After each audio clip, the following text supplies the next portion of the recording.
নাভির নিচে হাত রাখা এটা আল্লাহর নিকটে হওয়ার বেশি উপায়। আমি পড়াশোনা কইরা মনে করছেন যে আন্দাজে আমল করবো না, আমার শুদ্ধ হবে না, পাগল নাকি আমি? হ্যাঁ, আমি পড়ছি কি করতে? একজন ডাক্তার হয়েছে, ডাক্তার হওয়ার পর ওনারা আপনি বললেন তুমি পাগল, বেচারা কষ্ট পাবে না? তা আমি এই 16 বছর 20 বছর পড়াশোনা করলাম ভুল আমল করার জন্য না সঠিকটা জানার জন্য? তাই ভাই আমি আমারটা বলছি। তাহলে হাত উঠাইলাম, রয়ে গেল এবার হাত বাঁধবেন কই হুজুর? ঠিকই তো? এই ব্যাপারে 3টা হাদিস শোনেন। এক, তিরমিজি শরীফের 252 নম্বর হাদিস। এই হাদিসের মধ্যে আসছে কানান নবী সাল্লাল্লাহু আলাইহি ওয়াসাল্লাম ইয়াউমুনা, নবী আমাদের ইমামতি করতেন। ইয়াখুযু শিমালাহু বিয়ামিনিহি, আল্লাহর নবী বাম হাতকে ডান হাত দিয়ে ধরতেন। কোথায় ধরতেন? নাই।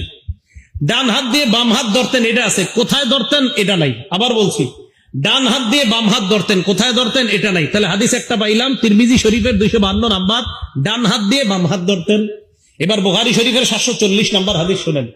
এই হাদিসে আসছে কানান নবী কানান নাস ইউবারুনা আইয়াদা আর-রাজুলুল ইয়াদাল ইউমনা আলা জিরাইহিল ইউসরা, সাহাবাদেরকে আদেশ করা হতো সাহাবারা যেন ডান হাত দিয়ে বাম হাতের বাহু ধরে।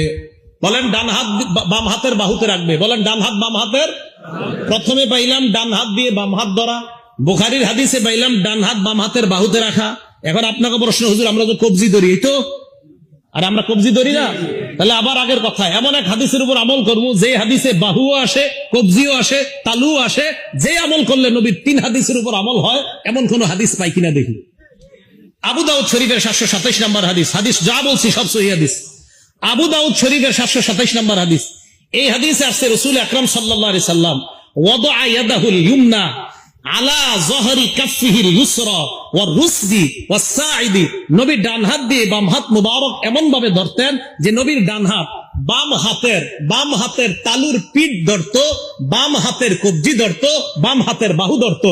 ওই আগের তিরমিজির হাদিসে আছেন 255 নম্বর হাদিসে আছে হাত ধরতেন, বুখারীর 740-এ আছে বাহু ধরতেন, আর আবু দাউদের 727 নম্বর হাদিসে পাইলাম বাহুও পাইলাম, কবজিও পাইলাম, হাতের এই তালুর পিঠও পাইলাম। তো এই হাদিসের উপর আমল করলে বুখারীর হাদিস অনুযায়ী বাহুর উপর আমল হয়, তিরমিজির হাদিস অনুযায়ী হাত ধরার আমল হয়, আবু দাউদের হাদিস অনুযায়ী কবজি, হাতের তালুর পিঠ এবং বাহু সবগুলোর উপর আমল হয়। ভাই আমি এই জন্য এটা পালন করি। আমি কখনো কাউকে আঘাত করে কথা বলা পছন্দ করি না আমি, কিন্তু আমাকে যদি বলেন কেন, আমি বলবো এই কারণে আমি 3 সুন্নাহ পালন করে বেশি সওয়াব চাই। আমি আগেও বললাম ওই জায়গায় আমি বেশি সুন্নাহ পালন করে বেশি সওয়াব চাই। এবার শুনছেন দ্বিতীয় কথাটা, এটাই হানাফি মাযহাব। এটা কি মাযহাব? এটা কোনো নতুন ধর্ম না, এই ভুল বুঝবেন না। এবার আসেন হাত বাঁধবেন, এই তো কি করবেন? হাত বাঁধবেন। এই কথাগুলোর বিরুদ্ধে যদি কারো কেউ থাকেন মন দিয়ে শুনেন, শিক্ষিত কোন যুবক ভাইরা যদি শোনেন, শোনার পরে আমার বিরুদ্ধে কিছু লেখার আগেও আপনি অন্তত মাথাটা লাগায় চিন্তা করবেন যে আসলে রাসূলের সুন্নাহ কোনটা। আর আমি তো কাউকে আঘাত করে কাউকে ইঙ্গিত করে কিছু বলছি না, আমি শুধু বলছি আমার সালাত শুদ্ধ কিনা, আমার সালাত কি কিনা, আমার নামাজ। এখন আসেন হাত রাখা। সহিহ ইবনে হিব্বান আরো অনেকগুলা কিতাব আছে, বলে এই জায়গায় খালি মুসান্নাফ ইবনে আবি শাইবা মনে রাখবেন। মুসান্নাফ ইবনে আবি শাইবা 3959 3959 নম্বর হাদিস।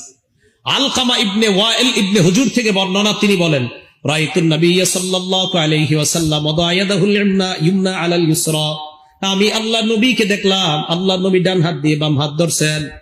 ফিস সালাতি তাহতা সুররা, নামাজের মধ্যে নবীর নিচে হাতটা রাখছে। আমি আল্লাহ নবীকে দেখলাম, আলকামা ইবনে ওয়াইল ইবনে হুজুর বলেন আমি আল্লাহ নবীকে দেখলাম ডান হাত বাম হাতের উপর রাখছে, নাভির নিচে। আর যে আগের আমলটা বললাম যদি এই জায়গায় ধরেন অটোমেটিক আপনার হাত নাভির নিচে চলে যাবে। আল্লাহ নবীকে দেখলাম আমি নাভির নিচে রাখছে। এটা হলো মুসান্নাফ ইবনে আবি শাইবার 3959 নম্বর হাদিসের বর্ণনা, সনদ সহিহ। 3960 নম্বর হাদিস যে বর্ণনা, ওইটারও সনদ সহিহ। ওই বর্ণনার মধ্যে এক তাবির বর্ণনা আছে সনদ সহিহ। উনিও বলছেন যে রাসূল আকরাম সাল্লাল্লাহু আলাইহি সাল্লামের নামাজের পদ্ধতি এটাই যে ডান হাতকে বাম হাতের উপরে রাখা।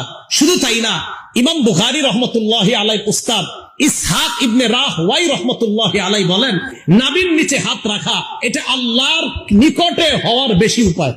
সুবহানাল্লাহ। কার উস্তাদ? কইতে শরম করে, কার উস্তাদ? জি, মানে এটা চিন্তা করে পড়ে গেছেন আপনি, ইন্না হুজুর ইমাম বুখারীর উস্তাদ নাভির নিচের কথা কইছে, টেনশনে পড়ে গেছেন। ইমাম বুখারী রাহমাতুল্লাহ আলাইহির উস্তাদ ইসহাক ইবনে রাহওয়াই উনি বলেন, নাবি তাহতা সুররা, নাবির নিচে হাত রাখাটা আকরাবু ইলাল্লাহ, এটা আল্লাহর কাছে অধিক পৌঁছার এবং আল্লাহর আনুগত্য বেশি প্রকাশ পায় নাবির নিচে হাত রাখলে। আমি কিন্তু বলছি না অন্যগুলা ভুল, এটাও একবারও বলি নাই। আমি বলছি আমি কেন এইভাবে নামাজ পড়ি।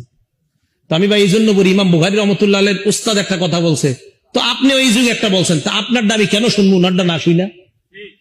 না যদি বলেন না হুজুর আমারটাই শুনতে হবে, ওনারটা শুনলেন না, তখন আমি কম আচ্ছা তো কি করা, ঠিক আছে আপনারটাই হুনিয়া আইন, কি করবেন কোন। এই তো ইমাম বুখারী রাহমাতুল্লাহ আলাইহির উস্তাদের কথা তুই আপনারটা শুনবো না। আমি আবারও বলছি আমি এইভাবে কেন নামাজ পড়ি, শুধু এগুলা বলছি। এবার আসেন, হাত রাখলাম, রাখার পর এবার সালাত শুরু হয়ে গেল। তো মোটামুটি যেতটুকু নিয়ে আপনাদেরকে নতুন ভাবে কিছু শিখাইতে চাই এতটুকু কিন্তু হয়ে গেছে। মুসান্নাফে ইবনে আবি শাইবা 3959, 3960, 3963, তিনটার সনদ সহিহ। বলেন তিনটার সনদ সহিহ। হ্যাঁ, একটা কথা আছে, এই 3959 উপরে অনেকে প্রশ্ন করে বা আপনারা যে হাদিস করেন এই হাদিসটা মুসান্নাফে ইবনে আবি শাইবাতে নাই, কথাটা সঠিক না। কিছু পাণ্ডুলিপিতে নাই, এটা সঠিক, কিছু পাণ্ডুলিপিতে আছে। এখন যদি বলেন হুজুর কিছু পাণ্ডুলিপিতে কেন নাই, আমি বলবো তিরমিজি শরীফেরও অনেক হাদিস এই পাণ্ডুলিপিতে আছে, তো আরেকটা নাই, সেখানে কেন নাই? তিরমিজি শরীফের পাণ্ডুলিপির 3 জন বর্ণনাকারী বলি, একজন আব্দুর রহমান মুবারকপুরী, ওনার একটা পাণ্ডুলিপি আছে। শুআইব আল আরনাউত, ওনার একটা পাণ্ডুলিপি আছে। আহমদ শাকের, ওনার একটা পাণ্ডুলিপি আছে। 3 পাণ্ডুলিপি খোলেন, দেখবেন একটাতে কিছু হাদিস আছে আরেকটাতে কিছু নাই।